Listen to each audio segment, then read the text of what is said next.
Қайырлы күн, шебер қаншайымдар. Бүгін мен сіздерге осындай капельканы құюды көрсетеміз. Бүгін мен сіздерге құятынмын. Қазір осындай кішкентай әдемі аюды құятын боламыз.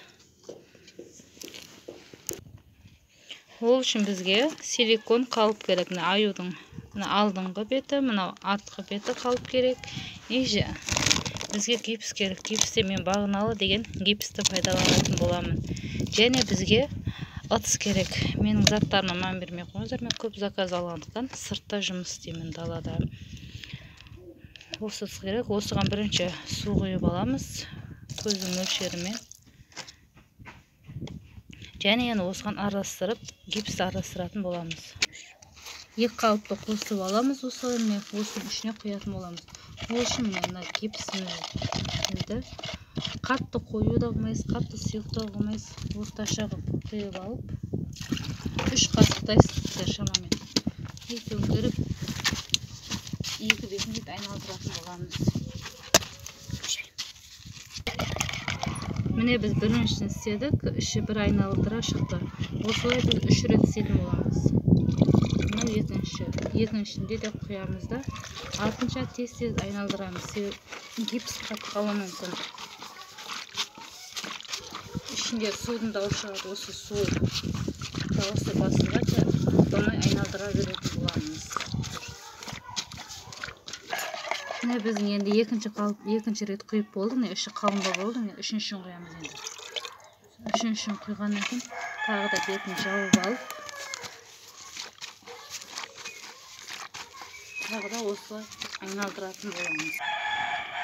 Осылай айналдырып болып, үшіншісіне келген кезде суы басылғаннан кейін өстіп қоямыз. Осылай 3-5 минут тұратын болады.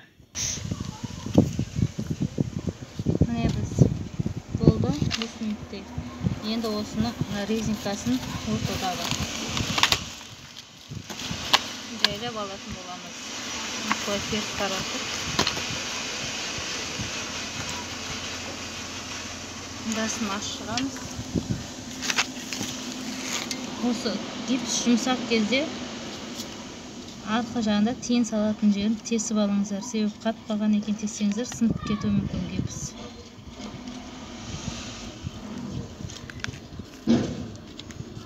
Тесіп алдық. Мына бетін оңғаратын боламыз.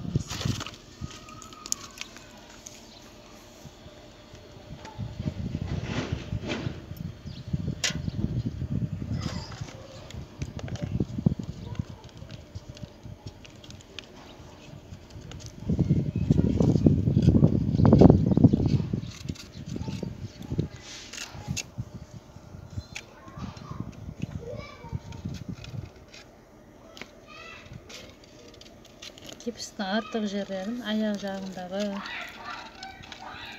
артық жерлерін осылай жұмсақ кезде резакпен қырып аласыздар.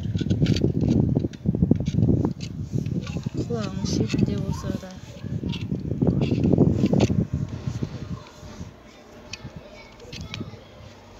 Міне жасалуы өте оңай. Кішкентай аю капелькамыз дайын.